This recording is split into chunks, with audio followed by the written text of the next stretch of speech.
대해서 얘기를 하려고 합니다. 자, 이게 뭘까요?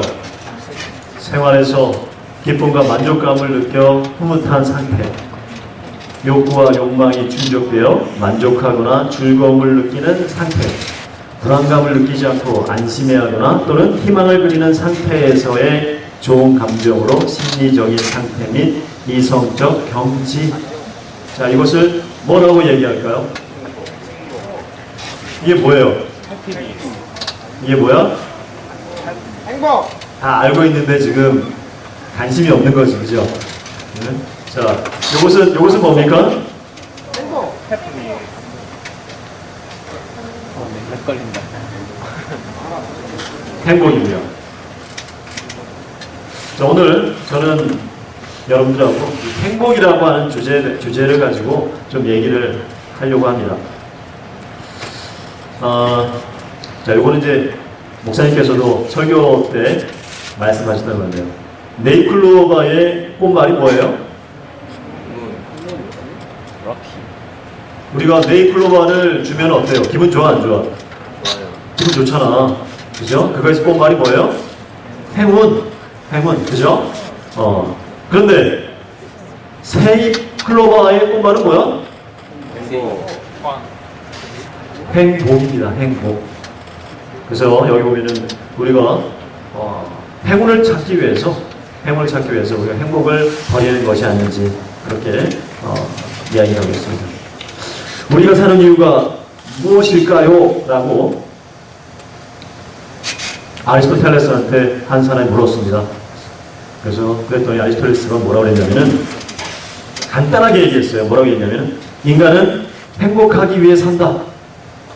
인간은 행복하기 위해서 돈도 벌고 여러분처럼 지금 공부도 하고 모든 것을 그렇게 한다. 그래서 행복하기 위해서 다 그렇게 한다는 거예요. 그런데 행복하기 위해서 이 모든 것을 하는데 여러분들 지금 행복하나요? 아니요. 행복해요? 아니요. 참 이게 우리가 하는 것이 제가 생각할 때는 우리가 지금 예배 드리는 것과 우리가 생활하는 모든 것들이 사실 궁극적으로 우리가 하는 것이 행복하기 위해서 하는 건데 여러분들 물어보면 행복하시나요? 라고 물어보면 뭐라고 하냐면 행복해 안 해요? 행복 안 합니다. 행복 안 해요. 자, OECD국 자살률과 행복지수. 자, 우리나라 몇 위예요? 몇 위? 28위. OECD 국가는 한 36개 정도 되는 것 같아요. 굉장히 낮은 순위입니다. 자, 요거는 좀 전에 했던 것은 그 2005년부터 7년까지고, 요거는 언제 자료냐면은 2012년 자료, 2015년 자료예요. 올해 자료. 봤더니 36개국 대상 조사했더니 우리나라가 몇 위? 24위예요. 36개국 중에서 우리나라 행복도가 24위인데 점수 한번 보세요. 21위인 일본보다 어떻게 쭉 떨어지죠, 그죠? 우리나라 사람들이 어떻게 해요? 행복하지 않다는 거예요. 또 더 충격적인 거는 어떤 거냐면은 거에는 어떤 거냐면 우리의 교육, 뭐 예를 들어서 인프라 이런 것들이 들어갔기 때문에 조금 그래도 나은 거예요. 근데 어떻게 조사를 하냐면은 직접 설문하는 거야. 당신 행복합니까? 라고 해서 여러 가지 설문을 하고 면담을 하고 나면은 그 순위가 더 떨어진다는 거야. 뚝 떨어진다는 거예요. 자, OECD 어린이 청소년 행복지수 비교해 봤습니다. 우리나라 몇 위일까요? 몇 등일까? 몇 등? 우리나라 잘하는 거 있잖아. 1등 잘하잖아, 그죠? 요거는 뭐야? 뒤에서 1등. 뒤에서 1등이에요. 그러니까 다시 말해서 우리나라의 어린이들과 청소년들의 행복도가 이 OECD 36개 나라 중에서 그 행복도가 가장 낮다는 거죠.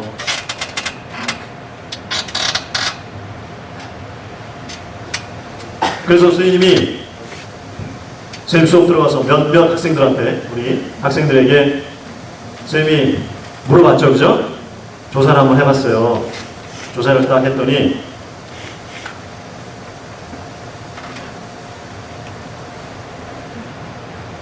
어느 정도가 행복과 당신이 행복합니까? 라고 하는 비율이 행복하나요? 행복하지 않나요? 라고 하고 선생님이 한번 설문을 한번 해봤더니 우리 학교 선생님이 이렇게 그 수업 들어가서 약간 했더니 3분의 2가 나는 행복하지 않아요 그러더라고요.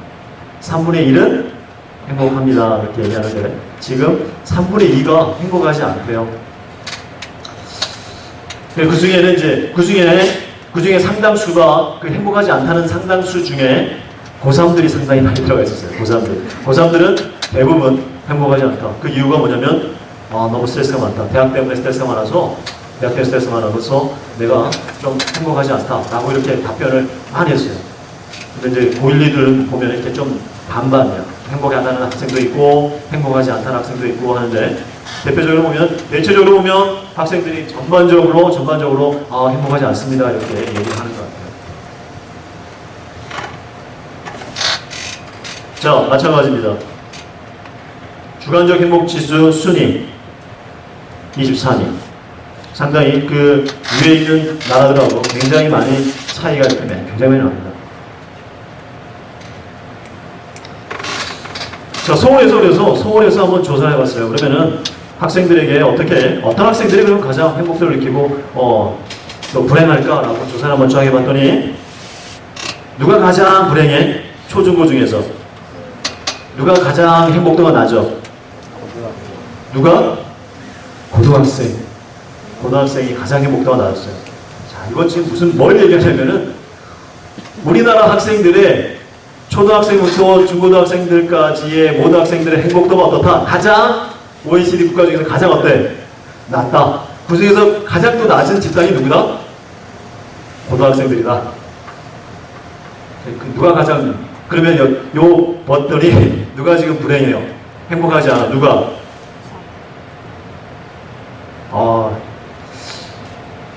보면은 참 어떻게 보면 통계를 보면 이게 사실 다 최근에 나온 조사예요. 선생님이 사실 이걸 요게 다 언제 7월달 뭐 이렇게 계속 나왔던 자료를 선생님이 보면서 야, 좀 충격적이다. 굉장히 하면서 계속 선생님이 이렇게 보고 있었던 그런 자료인데 이게 전부 다 최근에 이렇게 나왔던 자료들입니다. 자, 행복은 어떤 일에서의 성공, 부탁, 천금, 권력이나 명성처럼 거창한 것이 아닙니다. 오히려 행복은 가족, 공동체, 사랑하는 사람과의 스킨십, 쾌적한 환경, 사람에 대한 신뢰나 스트레스 적은 환경처럼 훨씬 단순한 것이다 라고 이렇게 사회학자들이 이렇게 얘기하고 있어요. 근데 왜 이렇게 우리 학생들, 그리고 우리나라 사람들은 불행하다고 생각할까? 왜 행복하지 못하다고 생각을 할 것인가?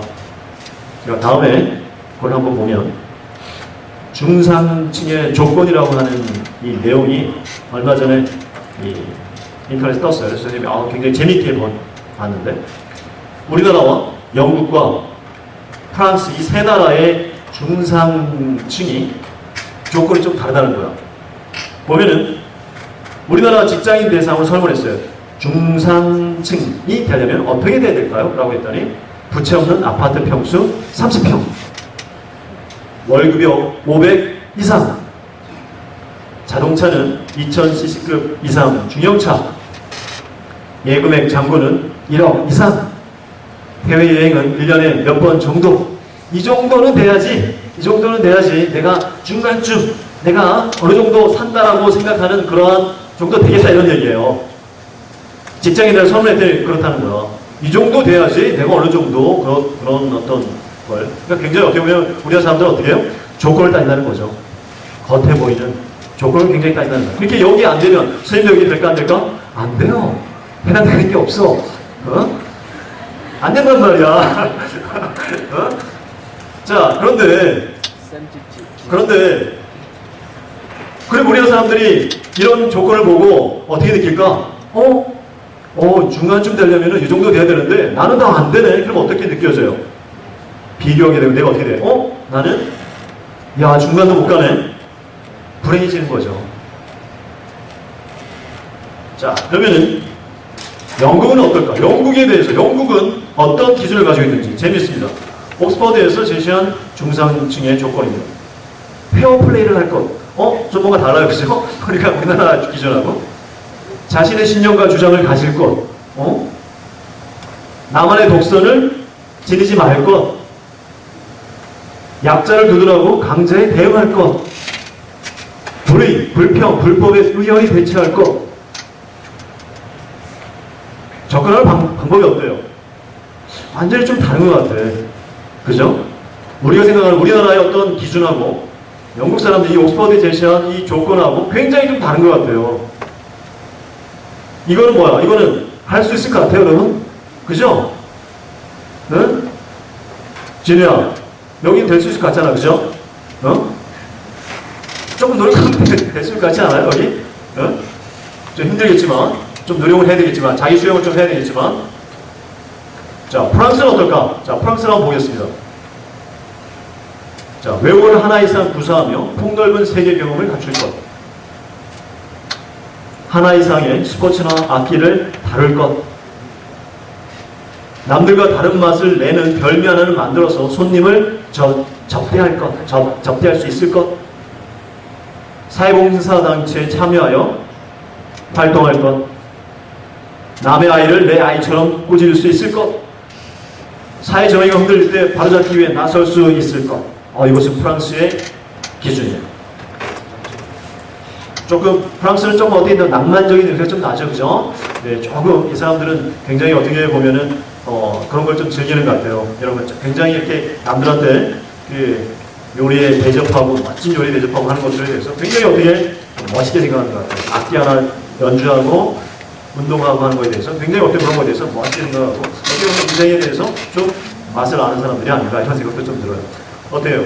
조금 우리의 기준과 이 사람들의 기준하고 조금 많이 다르다는 것을 볼 수 있습니다. 어떻게 보면 이러한 것들 때문에 우리가 더 불행한 생각을 하는 것은 아닌가. 그 학생들의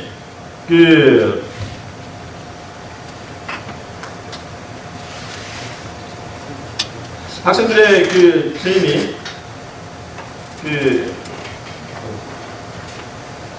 자료를 정리하고 계시면 안 보이네. 학생들에게 불행한 학생들을 내가 불행하다고 생각하는 학생들에게 거기다 질문을 넣었었어요. 그러면 어떻게 하면 행복의 조건이 무엇일까요? 라고 그것을 물어봤더니 내가 불행하다라고 하는 학생들이 많이 쓴 게 뭐였을 것 같아요? 내가 불행하다라고 했던 학생이 가장 많이 행복하기 위해서 필요한 조건이 무엇일까요? 라고 했을 때 뭐를 많이 썼을까? 뭘 많이 썼냐면은 성적을 많이 썼어. 성적. 내가 공부를 좀 잘하면, 내가 또 돈이 좀 많이 있으면, 그러한 것을 쓴 학생은 어떻게 생각하냐면은 자기가 지금 불행하다라고 이렇게 체크를 했어요.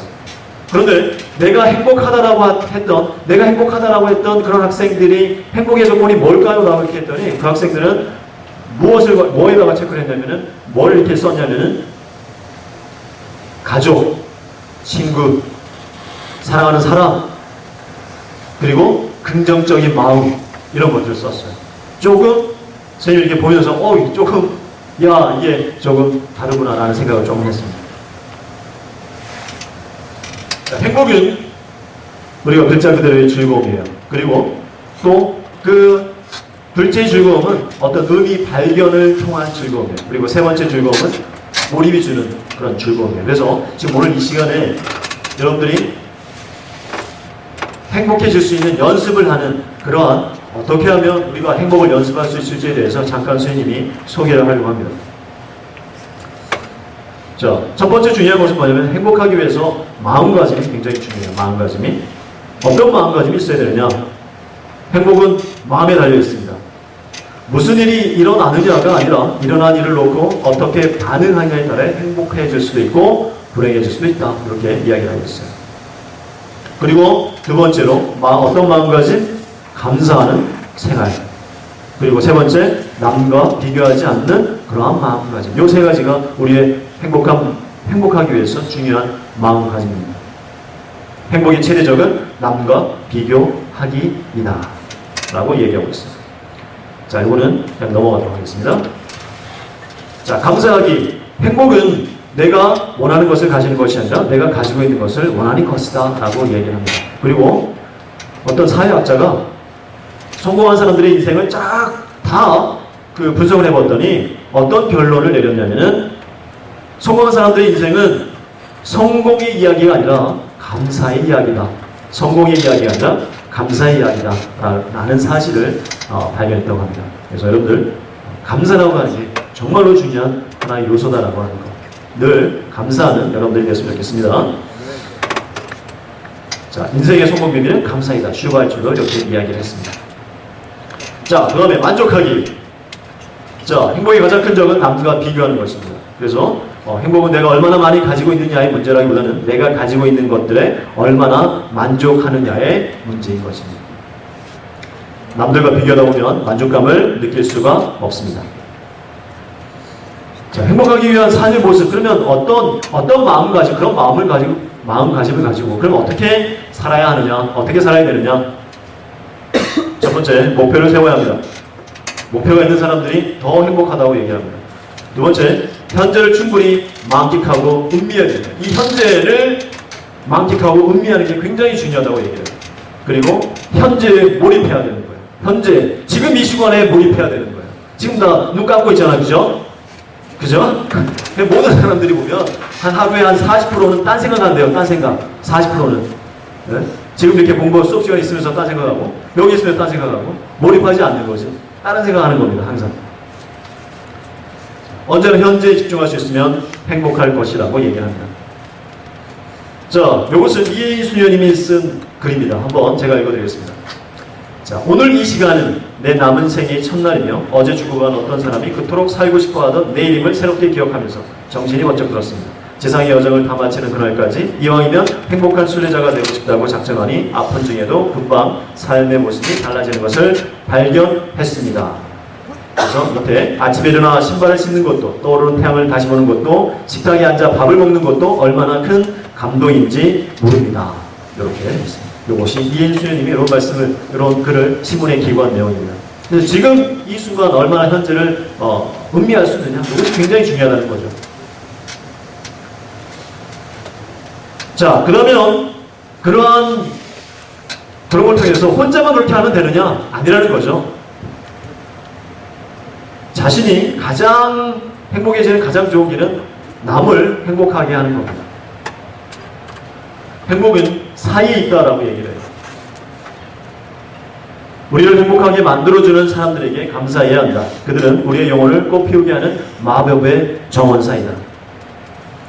프루스트라는 사람이 이렇게 얘기를 했습니다. 그리고 두 번째, 나누고 베풀기.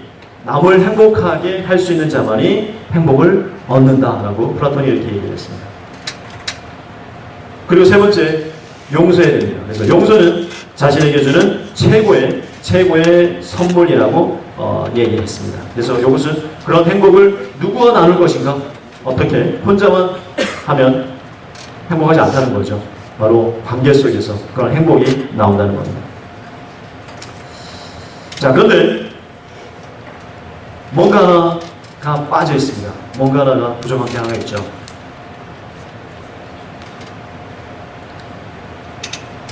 행복 유전자라고 하는 책이 있어요. 네.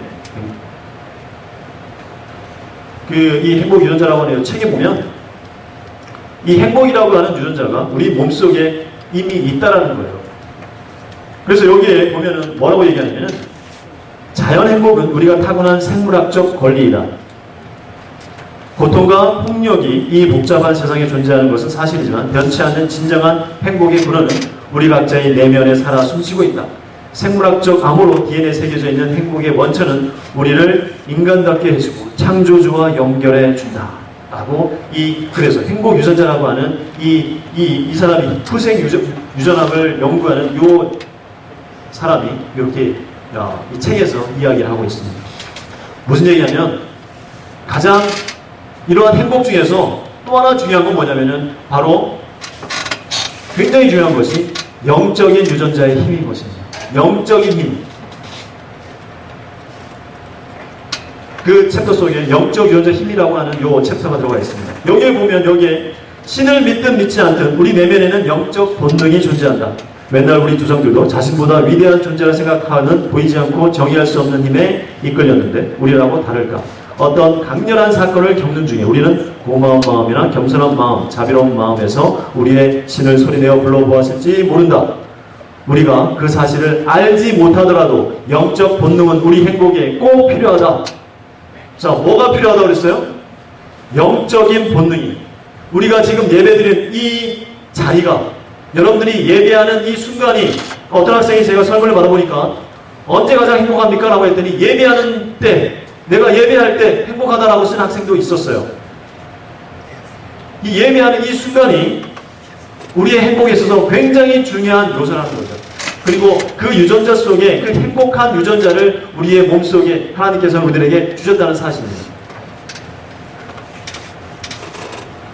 자, 행복이란 어떤 느낌인가? 내적인 한의와 소망이 넘치는 느낌.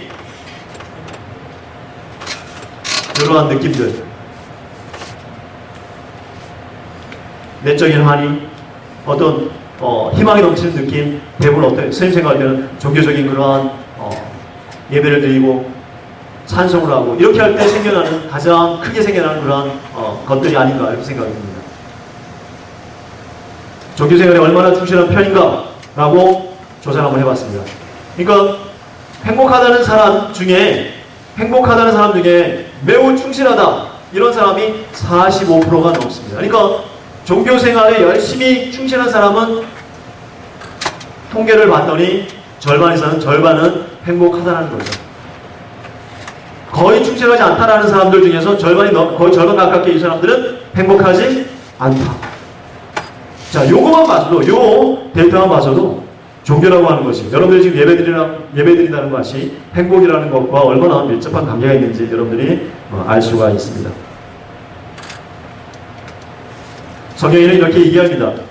너는 청년의 때, 곧 공부하는 날이 이르기 전, 나는 아무 낙이 없다고 할 해가 가깝기 전에 너의 창조를 기억하라.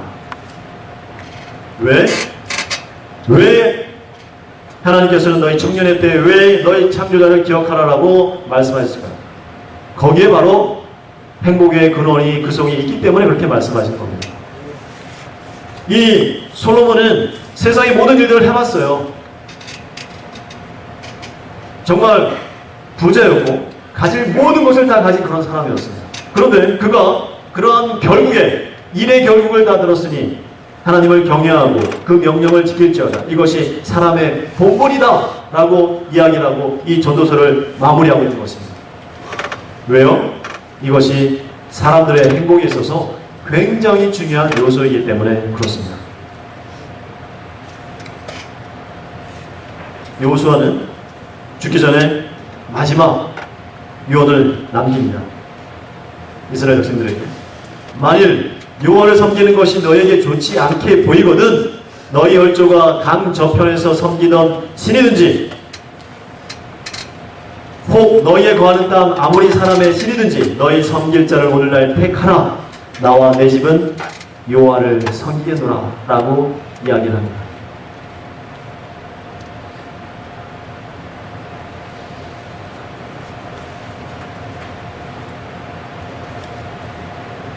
자, 10회를 보면, 그래서 복 있는 사람은, 여기서 복이라고 하면 헬라어로 마카리오이 이렇게 얘기합니다. 그래서 행복한, 여기서 복 있다라고 하는 것은 행복하다라고 하는 의미라고 이야기를 합니다. 복 있는 사람은 악인의 꾀를 쫓지 아니하며 죄인의 길에 서지 아니하며 오만한 자리에 앉지 아니하고 오직 여호와 율법에 즐거워하여 그 율법을 죄하로 묵상하는 자로다. 행복한 사람은 어떤 사람입니까? 바로 예배하는 사람, 하나님을 기억하는 사람, 창조자 하나님을 기억하는 사람이 행복하다고 이 성경은 이야기하고 있습니다. 마찬가지로 산상설교에서 서두에서 보교 성경 주석에 나와 있는 글입니다. 그리스도는 모든 인간의 마음에 있는 최고의 욕망, 곧 행복에 대해 연설한다. 이 욕망은 창조주가 친히 인간 속에 심었고 본디 그것은 인간을 창조한 하나님과 협력을 통해 참 행복을 발견하도록 이끌기 위해 정해진 것이다. 그러므로 하나님의 은혜의 왕국의 목적은 잃어버린 에덴의 행복을 인간의 마음에 회복하는 것이며 따라서 좁은 문과 협착한 길로 들어간 자들이 참 행복을 찾을 것이라고 선포한다 라고 이야기합니다.